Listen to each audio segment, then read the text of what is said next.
तो स्वागत है आप सभी का हमारे यूट्यूब चैनल लेजर स्टडीज में। और मैं तीसरे चैनल आज आपको पढ़ाने वाला हूँ इकोनॉमिक्स का। फ्रेंड्स, ये हमारे इकोनॉमिक्स का जो है चैप्टर 2 है। चैप्टर 1 हमने कंप्लीट कर लिया है। तो अगर अभी तक आपने चैप्टर 1 नहीं देखा है तो वो आप नीचे मत जाइए। आपको क्या करना है, सिर्फ हमारे चैनल को जो है ना सब्सक्राइब करना है, ठीक है। तो आप सब्सक्राइब करेंगे ना तो आपको चैनल में ही आप जब वीडियोस खोलेंगे तो आपको मिल जाएगा इकोनॉमिक्स का। और आप घबराइए मत, मैं उसका पहला पार्ट जो है ना वो नीचे दे दूंगा, ठीक है। तो आप पहला पार्ट देख लीजिएगा, उसके बाद फिर आप पार्ट बाई पार्ट देखते जाइएगा। तो चलिए अभी तो हम चालू कर लेते हैं अपना चैप्टर 2 जिसका नाम है पीपल एज रिसोर्स, ठीक है। तो फ्रेंड्स, ये इकोनॉमिक्स का जो चैप्टर 2 है पीपल एज रिसोर्स, इसका मतलब क्या होता है, ठीक है। और इस वीडियो में टोटली हम पढ़ने वाले ओवरव्यू बस, ठीक है। तो मीन्स पार्ट 1 जो है ये इसमें हम सिर्फ ओवरव्यू पढ़ेंगे। तो ये चीज़ आप क्लियर कर लीजिए, बाकी आगे हम अगले पार्ट से पढ़ेंगे। तो पीपल एज रिसोर्स का सबसे पहले मैं आपको मतलब बता देता हूँ। तो सबसे पहले प्यूपल मीन्स होता है इंसान, जो पॉपुलेशन है उसी को प्यूपल के द्वारा लिया गया है। मीन्स प्यूपल इंसान, आदमी नहीं, इंसान ही कह सकते हम, ठीक है। और रिसोर्स मीन्स कोई भी ऐसी चीज जो कि रिसोर्स मतलब मैं आपको प्यूपल एज रिसोर्स को समझाऊं कि प्यूपल को जो है ना हम एक जिम्मेदारी के रूप में देखते हैं, एक जवाबदेही के रूप में देखते हैं। मीन्स पॉपुलेशन को हम लोग बहुत खराब समझते हैं कि ज़्यादा पॉपुलेशन हो रही है। तो आपने सुना होगा कि सॉरी फ्रेंड्स, हाँ, तो जैसे ज़्यादा पॉपुलेशन होती है तो आपने सुना होगा कि बहुत ज़्यादा प्रॉब्लम हो रही है, खाना पीना नहीं हो पा रहा है और पॉपुलेशन ख़राब है। तो आपने अभी सुना होगा कि पॉपुलेशन को ख़राब ले रहे हैं। पर पीपल को हम एक रिसोर्स के द्वारा देखें, पॉपुलेशन को एक हम मीन्स एक एसेट के रूप में देखें, एक संपत्ति के रूप में देखें, तो ये कुछ ज़्यादा अच्छे से हमारे लिए देखने के लिए होगा कि हम पीपल को हम एजुकेटेड करें, उन्हें अच्छे फैसिलिटीज़ दें, तो वो आगे जाके हमारे लिए रिटर्न बनाएगी। तो ये कैसे होगा, पीपल को हम संपत्ति के रूप में कैसे देखें, क्यों देखें, ये सारी चीज़ें हम आगे पढ़ेंगे, ठीक है। तो चलिए हम चालू कर लेते हैं। तो हमें पहले ओवरव्यू बस देखना है इस चैप्टर में। तो मैंने आपको पहले ही बता दिया कि हम ओवरव्यू बस देखेंगे। तो चलिए हम देख लेते हैं। तो इस चैप्टर में पीपल एज रिसोर्स में हमें पढ़ना है कि is an effort to explain population as an asset. तो हमें इसमें देखना है कि हम कैसे अपनी जो पॉपुलेशन को है इसे हम एक एसेट के रूप में देखें, एक संपत्ति के रूप में देखें for the economy rather than a liability. Means हम इकोनॉमी को लायबिलिटी के रूप में ना देखें, एक एसेट के रूप में देख ले। Population become human capital when there is investment made in the form of education, training and medical care. और जो ये पॉपुलेशन है ना, ये एक ह्यूमन कैपिटल के रूप में आएगी। तो आप सोच रहे होंगे ह्यूमन कैपिटल जो शब्द है ये आपको सुना सुना लग रहा है। तो जी हाँ दोस्तों, ये आपने चैप्टर 1 में पढ़ा था कि हमें कोई भी चीज़ को प्रोड्यूस करने के लिए ह्यूमन कैपिटल की ज़रूरत पड़ेगी। तो जैसा कि मैंने आपको बताया था कि ह्यूमन कैपिटल हमें चैप्टर 2 में ज़्यादा पढ़ना, तो यही हमें ह्यूमन कैपिटल मतलब कि जो आदमी आगे चल के हमारे देश के लिए प्रॉफिटेबल बने। तो फ्रेंड्स, अगर हम कोई भी पॉपुलेशन में इन्वेस्ट करते हैं तो वो हमारे लिए ह्यूमन कैपिटल लाएगी।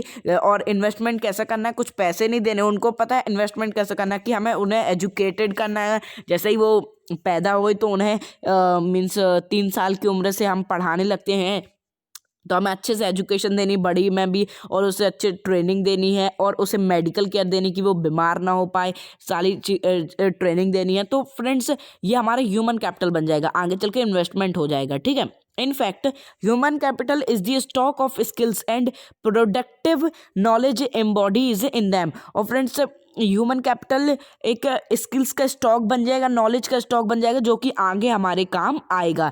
तो फ्रेंड्स, पॉपुलेशन बहुत ही ज़्यादा अच्छी चीज़ है, ऐसा यहाँ पे बताया जा रहा है, ठीक है। People as resource is a way of referring to a country working people in terms there existing production skills and abilities.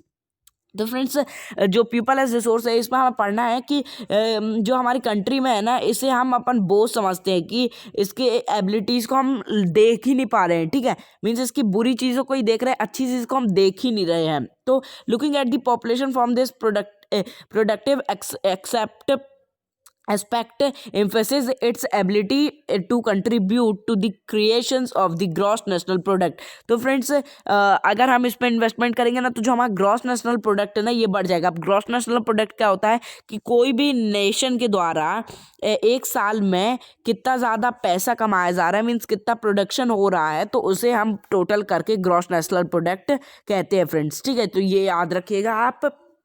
अब हम आगे देख लेते हैं। Like other resource population also is resource. और जैसे दूसरी रिसोर्सेज होती है वैसे ही एक जो पॉपुलेशन है वो भी एक रिसोर्स ही है, उसे भी हम रिसोर्स के द्वारा ही देखें तो ह्यूमन रिसोर्स। और ये कौन सी रिसोर्स है, तो ये ह्यूमन रिसोर्स है और हमने इसके बारे में आगे पढ़ा भी है। तो this is a positive side of a large population. ये एक पॉजिटिव साइड है लार्ज पॉपुलेशन का। पर हम इसके कहाँ पे देखते हैं, इसकी नेगेटिव साइड्स को ही देखते हैं। हम सिर्फ नेगेटिव साइड्स को ही देखते हैं, पॉजिटिव साइड में तो हम कभी गए ही नहीं। अगर पॉजिटिव साइड में जाते तो फ्रेंड्स आज हमें पॉपुलेशन बहुत काम की दिखाई पड़ती। ठीक है, considering only the problems of providing the population with a food. हमसे पॉपुलेशन ज़्यादा होने की प्रॉब्लम्स बस बताते, कभी उसका फ़ायदा नहीं बताते। और प्रॉब्लम कैसी बताते हैं कि हमें इतनी सारे पॉपुलेशन को खाना खिलाना पड़ेगा, एजुकेशन प्रोवाइड करनी पड़ेगी, हेल्थ फैसिलिटीज़ प्रोवाइड करनी पड़ेगी, जो कि हम नहीं कर सकते। तो हम ये नेगेटिव चीज़ें बताते, पर हम ये नहीं बताते अगर हम इनको ये सारी चीज़ें प्रोवाइड कर देंगे तो ये आगे चल के कितना ज़्यादा फ़ायदा हमें देगी। When the exciting human resources is further developed by becoming more educated and healthy, we call it human capital formations that adds to the productive powers of the country just like physical capital formation। तो friends जब हम इसके अच्छे से education में, अच्छे से health care में इन्वेस्ट करेंगे तो ये आगे चल के हमारे लिए ह्यूमन कैपिटल बन जाएगी, जो कि बहुत ही ज़्यादा फ़ायदा देगी हमारे आगे चल के इंडिया को। और मीन्स ये एक बहुत ही बड़ी पावर के रूप में आएगी जिसे हम फिजिकल कैपिटल फॉर्मेशन के रूप में देखने को हमें मिलेगी। तो बहुत ही ज़्यादा हमें फ़ायदा मिलेगा अगर हम इस पर इन्वेस्ट करते हैं तो। और फ्रेंड्स यहाँ पे अभी हमें ये भी देखना है कि जैसे हम इन्वेस्टमेंट करते हैं ज़मीनों में, घरों में, तो ये सारी चीज़ें भी हम देखेंगे कि इससे ज़्यादा अच्छा है कि हम ह्यूमन कैपिटल में इन्वेस्ट करें। तो investment in human capital through education, training, medical cares, अगर हम ह्यूमन कैपिटल में इन्वेस्ट करते हैं उनको education, training, medical care provide करके, तो ये ज़्यादा अच्छा रिटर्न देगी। किसके मीन ज़्यादा अच्छा रिटर्न देगी फिजिकल कैपिटल के द्वारा कि हम they can be see indirectly in the form of highest income.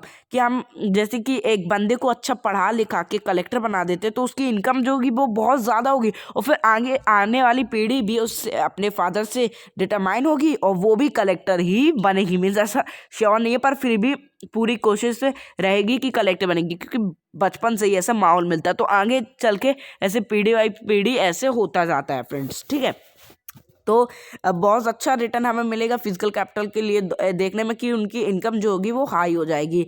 And by the higher productivity of the more educated and better trained person. तो ज़्यादा इनकम हो जाएगी एजुकेटेड और बेटर मीन्स अच्छे आदमी की जो बेटर ट्रेंड पर्सन होगा, as well as the highest productivity of the healthier person, और उसकी भी हायर प्रोडक्टिविटी होगी जो कि हेल्दियर पर्सन होगा और होशियार आदमी होगा। तो यहाँ पे एक बॉक्स दिया गया है ग्रीन रिवॉल्यूशन के बारे में, ये आप बॉक्स ज़रूर पढ़ लीजिएगा, मैं अभी इसे नहीं पढ़ने वाला हूँ। हम आगे देखते हैं। तो हमें ये और पढ़ना है, उसके बाद स्टोरी ऑफ सकल हम अगली वीडियो में देखेंगे। ये बहुत ही इंटरेस्टिंग स्टोरी है पर फ्रेंड्स। ठीक है, तो ये हम बाद में देख लेंगे। चलिए हम यहाँ देख लेते हैं। हाँ, तो not only do the more educated and the healthier people gain through higher income, society also gain in other indirect ways, because the advantages of more educated or healthier population spread those also themselves were not directly educated or given health care। तो friends जो educated होगा, जो healthier होगा, वो बस ये gain नहीं करेगा, ये फ़ायदा नहीं पाएगा और बल्कि पूरी सोसाइटी इसका फ़ायदा पाएगी। कैसे? इनडायरेक्टली वेज में वो भी फ़ायदा पाएंगी। कैसे फ्रेंड्स? जैसे कि मैं अगर एजुकेटेड हूँ तो जो मुझसे टच में रहेंगे वो भी मेरी अच्छी अच्छी बातें सुनेंगे और वो भी ऐसे ही एजुकेटेड होते जाएंगे, मीन्स नॉलेज तो बढ़ता ही है। देखिए जैसे आपने सुना होगा कि जो कि घर का माहौल होता है वैसे ही हमारे बच्चे होते हैं। अगर हमारा घर गुंडा वाला है तो हमारे बच्चे भी जो होंगे वो गुंडे ही बनेंगे, और अगर हमारा घर एजुकेशन वाला है तो हमारे बच्चे भी क्या होंगे, एजुकेशन होगा। तो जो माहौल होगा एजुकेटेड सोसाइटी का, वैसे ही माहौल में जो सोसाइटी होगी वो भी ढल जाएगी, ठीक है। और अगर हम हेल्दी होंगे तो दूसरों को भी बीमारी नहीं होगी। जैसे कि हमारी अगर सोसाइटी में कोरोना वायरस नहीं है तो मतलब हमारी सोसाइटी सेफ है, ठीक है। तो ऐसा ये रहता है, तो ये स्प्रेड होता जाता है इनडायरेक्टली, ठीक है। और यहाँ पे दिया है in fact human capital is in one way superior to other resources like land and physical capital. Friends जो अब बहुत ही जो मैंने आपको पहले ही बताई थी कि जो फ्रेंड्स हम किसी और चीज़ में इन्वेस्ट करें उससे ज़्यादा अच्छा ह्यूमन कैपिटल है। जैसे कि फ्रेंड्स अगर हम लैंड खरीदते, ज़मीनें खरीदते, तो human resource can make use of a land and capital, तो उसके लिए भी जमीन खरीद के रख लेंगे तो क्या होगा फ्रेंड्स, उसको भी चलाने के लिए एक आदमी चाहिए, एक होशियार आदमी चाहिए जिसमें उसमें कोई दुकान खोले, उसमें कोई फैक्ट्री खोले जिससे वो चलाए, उससे पैसा कमाए। तो उसके लिए भी दिमागदार आदमी चाहिए, कोई मीन्स बीमार आदमी या अनपढ़ आदमी नहीं चलेगा, ठीक है। तो उसके लिए भी ह्यूमन कैपिटल में इन्वेस्ट करना बहुत ज़रूरी है। और land and capital can not become useful on its own, और वो खुद से ही बिल्कुल यूजफुल नहीं हो जाएगी, उसको भी यूजफुल करने वाला आदमी चाहिए ही चाहिए। For many decades in India, a large population has been considered a liability rather than an asset। और हमारे इंडिया में लोग ज़्यादातर तो उसको मीन्स ख़राब चीज़ ही लाइबिलिटी ही समझते, एसेट से एसेट नहीं समझते, पॉपुलेशन को ख़राब चीज़ समझते, लाइबिलिटी समझते, पैसे नहीं समझते, संपत्ति नहीं समझते पॉपुलेशन को, पर समझना क्या चाहिए, एसेट। बट अ लार्ज, आगे देख लेते हैं, but a large productions need not be a burden for the economy. पर ज़्यादा पॉपुलेशन हमारी इकोनॉमिकली कभी भी बर्डन, कभी भी बोझ नहीं बनेगी, ठीक है। ये बहुत ही फ़ायदा ही देगी, कभी भी बोझ नहीं बनेगी, ठीक है। तो it can be turned into a productive asset by investment in human capital. तो बार बार यहाँ यही लिखा है कि ये एसेट के, संपत्ति के रूप में ही निखरेगी अगर हम उसमें ह्यूमन कैपिटल के लिए इन्वेस्ट करें। तो ह्यूमन कैपिटल मतलब होता है कि किसी भी पर्सन में इन्वेस्ट करना, जैसे कि उसके एजुकेशन में, हेल्थ केयर में, ट्रेनिंग में, इन सब में इन्वेस्ट करना ही ह्यूमन कैपिटल होता है। फॉर एग्जाम्पल स्पेंडिंग, यही बार बार यही दिया है कि एजुकेशन, हेल्थ केयर, ट्रेनिंग, इन सब चीज़ों में इन्वेस्ट करेंगे तो हमें बाद में जाके ये मॉडर्न एग्रीकल्चर, मॉडर्न टेक्नोलॉजीज देगी, और जिससे साइंटिस्ट जो रिसर्च करेंगे और बहुत हमारा देश आगे बढ़ेगा। तो फ्रेंड्स अब हमारा यहाँ पास आ गया है कि 2 स्टोरी दी गई हैं, स्टोरी ऑफ शकल और स्टोरी ऑफ विलास। तो ये अभी मैं आपको नहीं पढ़ाने वाला हूँ, तो ये हमने अभी आपको बता दिया कि चैप्टर का मॉडल क्या था, मीन्स इस चैप्टर में हमें पढ़ना क्या था। तो इसके बाद मैं दूसरे पार्ट में आपको स्टोरी ऑफ विलास भी बताऊंगा, उसके बाद ये भी पढ़ा दूंगा। तो ये हम देखते हैं अगले पार्ट में। तो ये वाला पार्ट इंट्रोडक्टरी पार्ट था। अगर आपको हमारा ये वाला पार्ट अच्छा लगा हो तो हमारी वीडियोस को लाइक ज़रूर कर दीजिएगा, और अभी तक अगर आपने हमारे चैनल को सब्सक्राइब नहीं किया है, एजे स्टडीज़ को सब्सक्राइब नहीं किया है, तो एजे स्टडीज़ को सब्सक्राइब ज़रूर कर दीजिएगा। और फ्रेंड्स आप सोच रहे होंगे कि इतने दिन से वीडियोस क्यों नहीं आ रही थी, तो फ्रेंड्स मैं भी मीन्स आप ही की क्लास में पढ़ता हूँ, तो अब मेरे अभी पेपर चल रहे थे, इसलिए अभी वीडियोज़ अपलोड नहीं हो पाई हैं। तो चलिए हम मिलते हैं दूसरी वीडियोज़ में, और मैं जल्दी वीडियोज़ डालता रहता हूँ, इसलिए आप सब्सक्राइब के साथ नोटिफिकेशन का बटन दबा दीजिएगा, जिससे आपको नोटिफिकेशन मिलती रहेगी। तो चलिए हम किसी और वीडियो में मिलते हैं, तब तक के लिए गुड बाय।